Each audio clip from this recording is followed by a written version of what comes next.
Salam sejahtera umat sedalma semuanya. Terima kasih atas laknat Tuhan Yang Maha Esa. Welas kasih dari Buddha Maitreya. Kebesaran dari Dwi Maha Guru Agung Secun dan Semu. Lindungan dari ketiga yang ada sesepuh di Nirwana. Bimbingan dan dukungan dari para sesepuh dan pandita. Pada kesempatan kali ini, Jose mendapat kesempatan mengingat jodoh baik, belajar bersama dengan umat sedalma semuanya. Pada hari ini, Jose akan membawakan Lun Yi Li Zhen Di Si Di 17 章.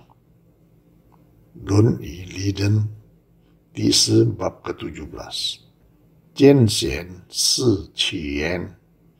Jian bu xian nei zhi shen ye. Konfusius berkata, melihat orang yang berbudi luhur dan berbakat, ingin rasanya seperti dia.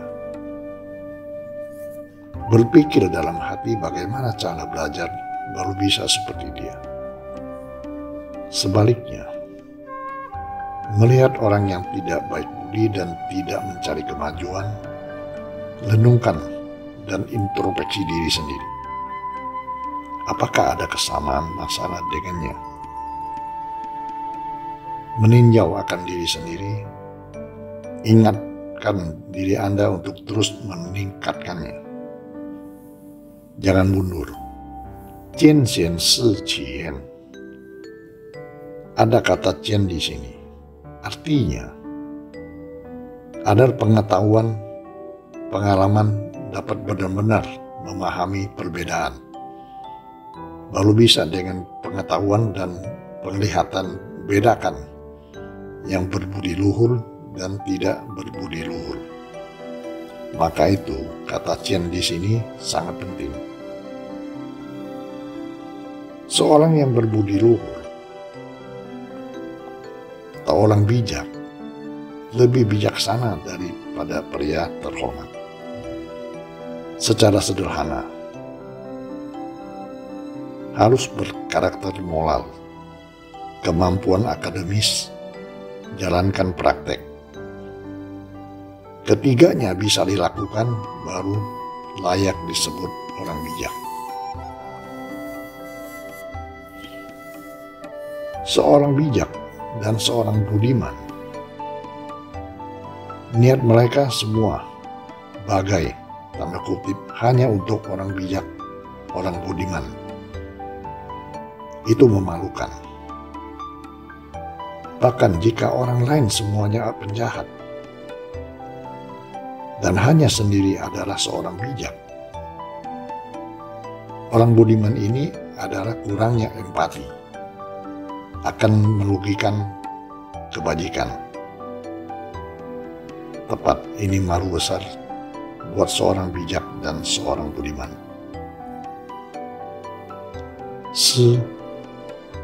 Artinya adalah bagaimana mempelajari seperti seorang bijak, kemudian mengambil tindakan ikuti jalan seorang bijak. Jian bu xian nei zhi shen ye. Bu xian bukan berarti orang jahat. Mungkin seorang budiman atau orang biasa, hanya tidak sebaik orang bijak saja. Jian bu xian, temui seseorang yang kurang baik, tidak menertawakan, tidak diskriminasi. Sebaliknya, lihat ke dalam tanpa disadari, pernahkah Anda melakukan kesalahan yang sama? Belajar untuk maju sulit, belajar mundur sangat mudah. Harus waspada setiap saat, baru bisa dapat kemajuan. Kesalahan umum yang biasa kita lakukan adalah ketika melihat orang berbudi luhur, lantas mengatakan, tanda kutip, apakah ini sangat luar biasa?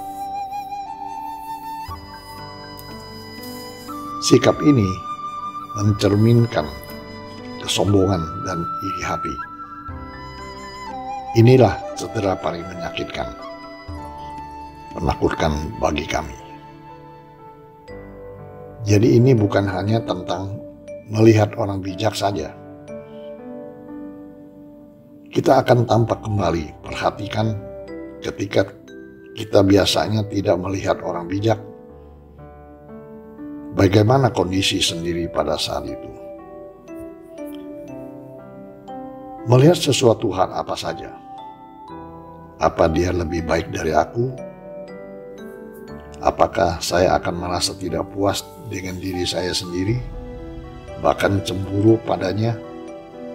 Atau aku masih mengaguminya? Saya harap saya bisa mengikuti dan bekerja keras untuk meningkatkan diri. Selain itu, melihat yang tidak berbudi luhur kelihatan tidak benar. Apakah kita menganggap rendah, melemehkannya, atau andalkan dia untuk menyemangati dirinya sendiri? Melihat orang yang berbudi luhur dan berbakat, belajarlah darinya. Semoga bisa sejajar dengannya. Sedang melihat orang yang tidak berbudi luhur, mesti introspeksi diri atas kekurangan diri sendiri. Demikian bab ini mengatakan, adalah salah satu cara untuk meningkatkan moralitas pribadi. Sebenarnya, ini mengambil kekuatan orang lain untuk menutupi kelemahan diri sendiri. Juga atas kesalahan orang lain sebagai peringatan tidak mengulangi kesalahan yang sama. Ini adalah sikap rasional dan bijaksana terhadap pengembangan diri. Sebaliknya, jika semuanya dimulai dari diri sendiri sebagai titik awal untuk memikirkan sesuatu atau melihat nilai orang lain, orang seperti itu akan selalu hidup dalam batas yang ditentukan sendiri dan tidak bisa menembus filosofi dan kebijaksanaan hidup yang lebih tinggi. Itu juga kehilangan kesempatan untuk meningkatkan kultivasi pribadi. Masyarakat sekarang ini, interaksi interpersonal yang sering saling mengasuh secara mendalam. Siapa yang bisa membedakan antara yang budi baik dan budi buruk? Jika Anda ingin masuk jauh ke dalam aura suci, kembangkan usaha kebajikan buat ketenangan diri sendiri dan diri orang lain. Anda harus berupaya memiliki mata yang tajam, serta untuk menilai orang yang berbudi luhur dan belajar sejajar dengannya, serta mengintrospeksi diri. Dalam pembukaan kitab, San Tzu Jing mengatakan, awal manusia watak kebaikan, sesuatu yang masuk akal. Tidak ada orang yang dari kecil ingin menjadi orang jahat.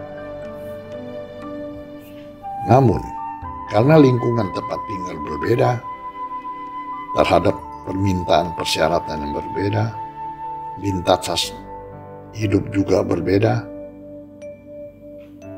beberapa orang kebaikan mendapat kemajuan. Semakin banyak kekurangan yang diperbaiki, semakin lama semakin sedikit. Di sisi lain, kebaikan semakin kurang dan semakin banyak kekurangannya. Jika semua orang bisa mengutamakan kebaikan sebagai guru, ikuti perkembangannya, akan terus memperbaiki kekurangannya. Teruskan kebaikan. Seandainya sendiri membiarkan semuanya, bahkan belajar dari orang jahat, maka akan ada lebih banyak masalah terjadi. Kita dalam kehidupan akan bertemu macam-macam jenis orang. Ada yang berbudi luhur, ada yang tidak berbudi luhur. Bertemu orang berbudi luhur, jadikanlah orang tersebut sebagai contoh. Ambillah kelebihan orang lain. Contohlah orang bijak tersebut. Karakter dan kemampuan sendiri akan meningkat. Menghadapi orang berbudi tidak baik, kita juga harus merenungkan, mengoreksi diri sendiri, atau untuk menggunakannya sebagai referensi. Demikianlah Dharma yang Hosea bawakan kali ini. Bila ada perkataan yang salah, mohon pengampunan dari Tuhan Yang Maha Esa. Bimbingan para pandita. Semoga Tuhan selalu memberkati kita semua, terhindar dari bahaya dan bencana. Semoga semua makhluk berbahagia. Terima kasih.